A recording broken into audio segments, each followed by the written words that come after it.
दोस्तों क्या हाल चाल। After long time I am making this video.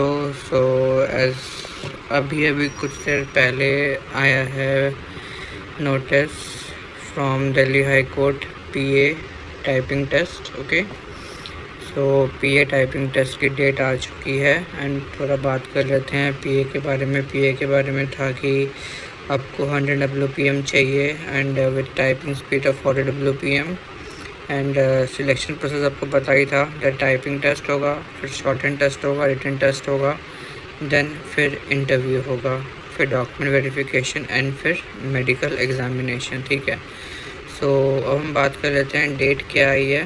So date आई है पीए के टाइपिंग टेस्ट की 8 अक्टूबर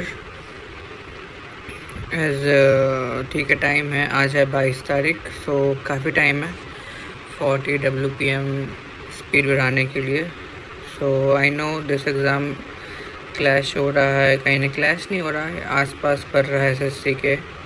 सो आप लोगों को दोनों जगह मेहनत करनी पड़ेगी। एसएससी के लिए पढ़ना पड़ेगा as well as Delhi high court की टाइपिंग भी करनी पड़ेगी। You don't have other options क्योंकि वैकेंसी नहीं आ रही है कहीं भी सही से। So work hard and best of luck to everyone.